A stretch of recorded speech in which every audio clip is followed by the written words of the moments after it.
अब फाइनली ऐसा लग रहा है कि कुछ होने वाला है, जहां पर डेडपूल एंड वुल्वरीन एमसीयू और डीसीयू की तरफ से जितने भी सारे न्यूज सुनने के लिए मिल रहा है, ये सारे चीज को देखते हुए ऐसा फील हो रहा है कि कुछ अब बात होने वाला है। फिर से फैंटेसी दुनिया का सुपर हीरो जॉनरा को लेकर बात होना शुरू होगा। और फैंटेसी में जीना किसको पसंद नहीं, जहाँ पर उसी एंशिएंट टाइम में लोग ओरल तरीके से एक दूसरे को फैंटेसी बोला करता था। उसके बाद मिडिल एज आता है तो बेवुल्फ, ओडिसी, इसके जैसे फैंटेसी हम लोगों को देखने के लिए मिलता है। और इस टाइम पे मेजरली हम लोगों को एपिक जैसे फैंटेसी देखने के लिए मिलता था, जहाँ पर रामायण, महाभारत, ये सारे चीजें बहुत ही ज्यादा चलता था। और जब 19वीं सेंचुरी आता है तो मानो लिटरेचर के दुनिया में एक बाढ़ ही आ जाता है, जहाँ पर फ्रैंकेनस्टाइन, एलिन, एडवेंचर इन वंडरलैंड, इनके जैसे ना जाने कितने सारे लिटरेचर की वर्क देखने के लिए मिलता है। और फिर आता है 20वीं सेंचुरी, जहाँ पर हमें देखने के लिए मिलता है क्रॉनिकल्स ऑफ नार्सिया। और ये सारे लिटरेरी वर्क फैंटेसी दुनिया में एक अलग लेवल सेट करके जाता है। और हम लोगों का मोस्ट फेवरेट थिंग्स कैसे भूल सकते हैं, the Lord of the rings. ध्यान, ये सारे लिटरेचर के वर्क को अगर साइड में रखकर हम सिनेमा जगत में लौट कर आए तो हम लोगों को देखने के लिए मिलता है हैरी पॉटर, द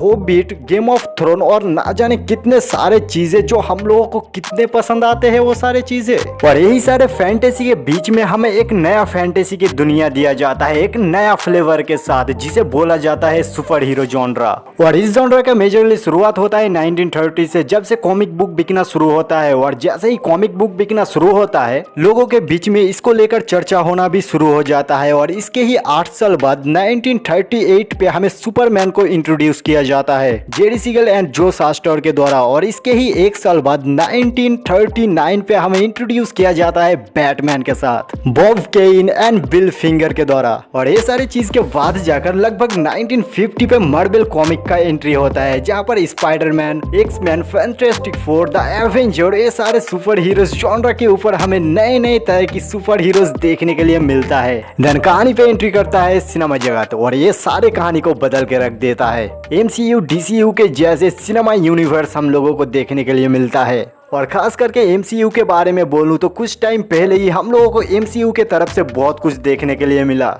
जहां पर एमसीयू ने बहुत ही कोशिश किया था कि वर्ल्ड की बाकी 50% पॉपुलेशन को भी यहां पर बुलाया जाए इस सुपर हीरो जॉनरा के अंदर। और मैं बात कर रहा हूं फीमेल सुपर हीरोज के बारे में, जहां पर काफी सारे मूवीज सक्सेसफुल रहा, लेकिन ये उतना भी ज्यादा नहीं कि इसके ऊपर भरोसा करके तुम बैठ जाओ और बोलो कि अब तो हो चुका है। और इसीलिए डेडपूल एंड वुल्वरीन को लेकर एमसीयू फिर से वापस आया है। लेकिन सवाल तो ये भी आता है एमसीयू को ऐसा करना ही क्यों पड़ा, जहां पर मैं अप्रिशिएट इस बात को करना चाहूंगा कि कम से कम एमसीयू ने कोशिश तो किया है दुनिया का 50% पॉपुलेशन को इस सुपर हीरो जॉनरा के अंदर लाने के लिए। लेकिन एमसीयू ने गलती ये कर दी कि मेल फैन को वो भूल ही गए, और ये सैक्रिफाइस बिल्कुल भी चलने वाला नहीं था। और इसका रीजन मैं बताना चाहूंगा, हम लोगों का एवोल्यूशन, हम लोगों का पास्ट में जो शोषण हुआ है और डिफरेंट तरीके से शोषण हुआ है, जहाँ पर हमारे समाज में मेल और फीमेल को डिफरेंट तरीके से ट्रीट करना, और ये कहीं ना कहीं हम लोगों का साइकोलॉजी पे असर छोड़ता है। जहाँ पर एक फीमेल रोमांस फैंटेसी की तरह आगे बढ़ना चाहता है, वहीं पर एक मेल सुपर हीरो फैंटेसी की तरह आगे बढ़ना चाहता है। और यहाँ पर आकर आप समझ चुके होंगे फैंटेसी हर इंसान करता है।